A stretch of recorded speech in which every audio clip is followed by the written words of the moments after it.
Growing up here in the mountains and the forests, in the rivers and the snowstorms has been a childhood of joy, laughter, exhilaration, and discoveries. When I was little, the forest to me was a place to play, create, and imagine. Now that I'm older, I understand that these trees are always growing too, trunks spiraling up and up and up. Now a canopy shading me as I find my path forward. We are the children of these forests, and now it falls to us to protect their future with love, listening, and reverence. Taos, a small town carved into the magnificent forests of the Southern Rockies. We grew up here, skiing, hiking, biking, fishing, the magical moments that make our childhood.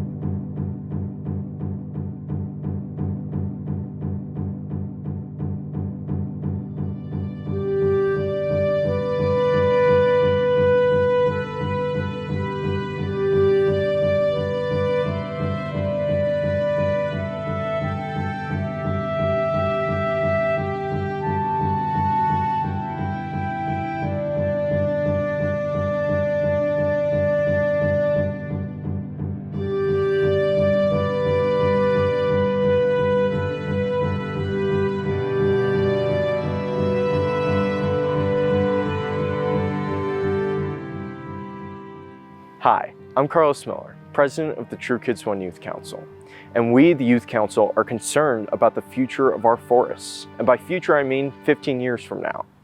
We've reflected on the memories that made our childhood in these forests magical, then spoke to experts to hear their perspective on what we can do today to make sure that we have amazing, fabulous forests in the future. When I think about growing up in the forest, the first thing that comes to mind is being at my grandma's house and climbing the trees and just feeling connected to nature. Looking back at growing up in the forest, I think of spending the summer camping with my family, playing around and running around with sticks. I remember getting to go on hikes in the mountains and building fairy houses out of sticks and leaves and pine cones and just feeling so happy and really connected to nature. I think about going on hikes with my family, swimming in lakes, mountain biking, jumping in leaf piles and sledding in the winter. Exploring with my friends and family and watching tadpoles all day in the pond in my backyard. An amazing experience I remember is going Christmas tree hunting with my family. When I think of my childhood growing up in a forest, I remember how every hike wasn't just a hike. It was an adventure with my sister. We'd make up stories as we crossed the logs, and every little mushroom was probably a fairy house to us. One thing that stood out for me while thinking about my childhood and growing up in the forest is how I used my imagination the most at that time, and I spent all day every day running through the sagebrush. And since I've spent less time in the forest, I feel like a part of my life has gone missing. When I think about the future of our forests, a word that comes to mind is afraid, Concerned, open-minded, Saddened, Uncertain. Depleting. I'm worried that someday the beauty of our forests will burn and we won't get to experience the amazing changing of colors and the beautiful greens. On one side, I'm apprehensive about our future because of the damage we've already done to our environment and our home. But at the same time, I'm optimistic because future generations and current generations are educating themselves more on the ecosystem and what we can do to help preserve our forests. So I think for future, more people will be willing to help the environment. Before we talk about wildfire, I want to impart an important concept: the idea that our forests are stressed.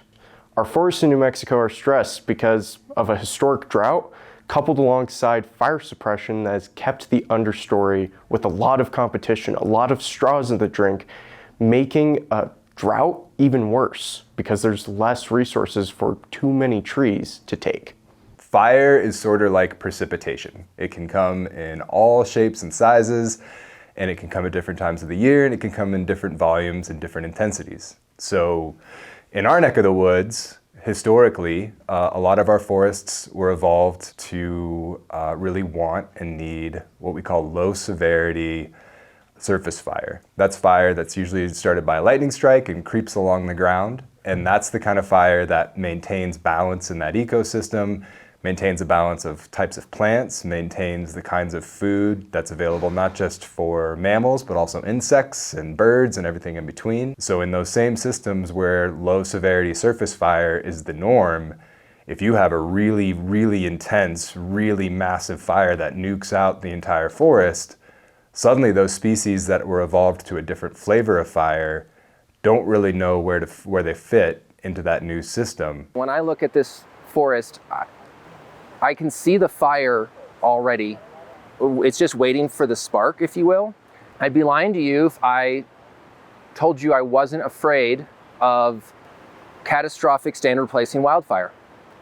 However the spark is lit on the Forest Service acres, there's the risk of the fire spreading across that boundary to private lands. The consequences have been massive.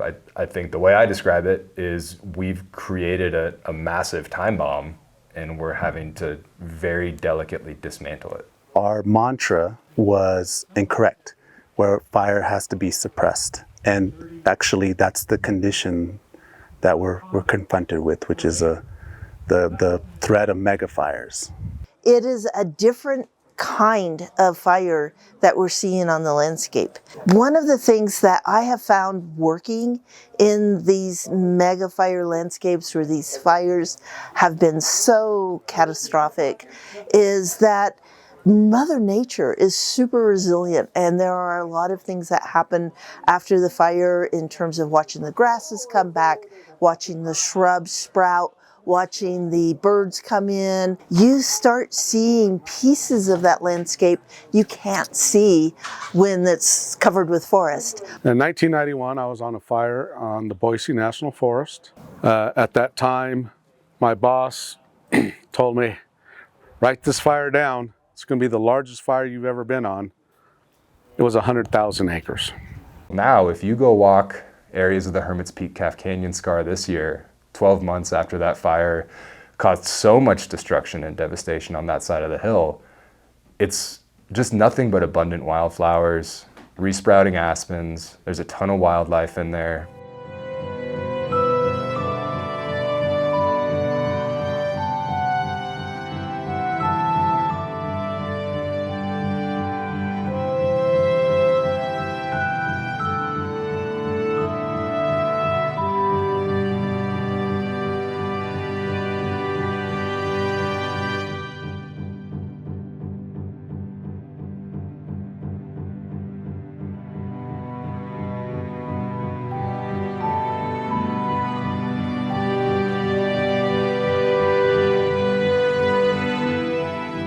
I mean, to be honest, I don't think there is a future of our forest the way things are going now, because there is no cultural perspective, there is no historical reality that's being brought into the current day practices. So for me, the question shouldn't be what can community do to be more involved, it's when are these institutions who have really good funding, more funding than the community, really stop and analyze what has to change in our policy procedures to assure the silenced voices, the people that have been dispossessed from the land, the relationships, the people that have never been really respectfully included in the decision-making processes, what needs to happen for them to be involved?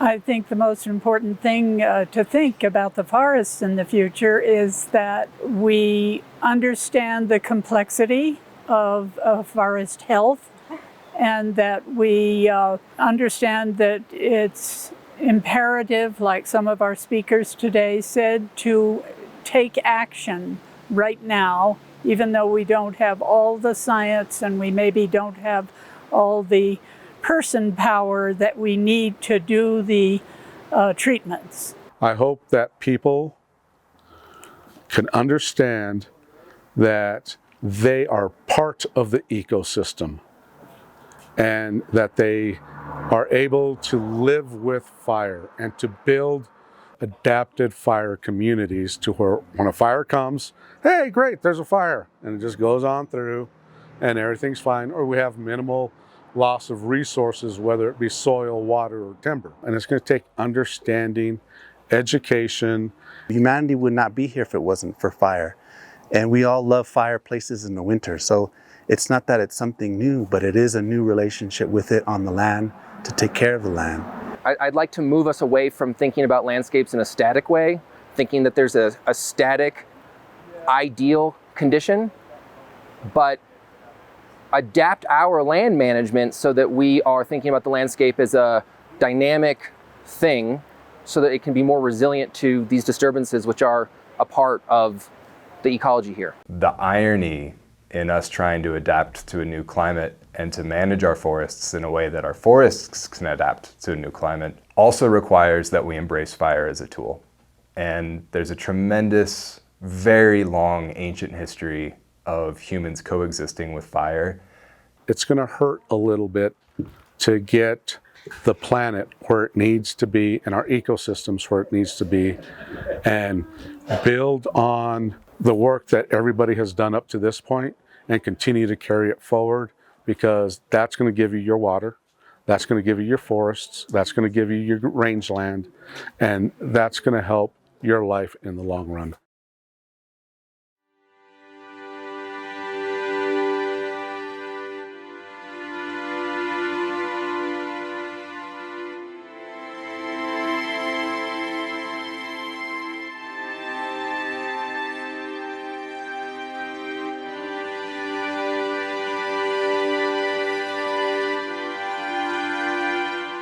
I remember a couple years ago when me and my best friends went skateboarding in the back roads behind my house, and it started to rain, so we threw our skateboards under a little mailbox and we decided to go for a hike.